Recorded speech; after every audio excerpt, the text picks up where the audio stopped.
السلام عليكم وأسعد الله أوقاتكم وكل عام وانتم بخير.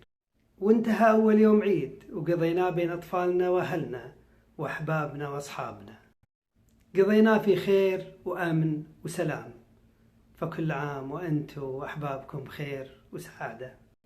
حبيت بس أذكر نفسي وأذكركم بواجب الشكر والتقدير للي ساهموا بعد الله في أن احنا نقضي هالعيد في خير وسلامة، وأولهم بلا شك جنودنا البواسل اللي قضوا عيدهم يحمون ثغور الوطن عشان يبقى في عز وأمان.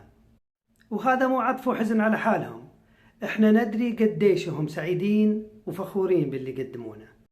نسأل الله في علاه أن يحميهم من كل شر ويثيبهم على هالعمل البطولي الجبار، ونسأل الله لأهلهم اللي افتقدوهم في هالعيد الأجر والمثوبة، ويحق لهم يفخرون بهالمرابطين الصادقين. ولا ننسى الكوادر الطبية اللي لقوا في رعاية المرضى وتخفيف آلامهم أجمل الأعياد.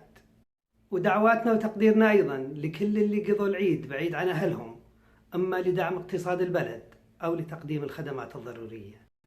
ولا ننسى شبابنا وشاباتنا حول العالم اللي وإحنا نحتضن بعض ونتهادى كلمات العيد كانوا يحتضنون أوراق الاختبارات ويستمعون للمحاضرات. الله يرجعهم سالمين غانمين، ويكون غيابهم عن أحضاننا لشيء يرفع رؤوسنا ورؤوسهم. أخيرا أسأل الله في علاه أن يعيد عليكم وأنتم أسعد وأرقى وأجمل. طاب يومكم.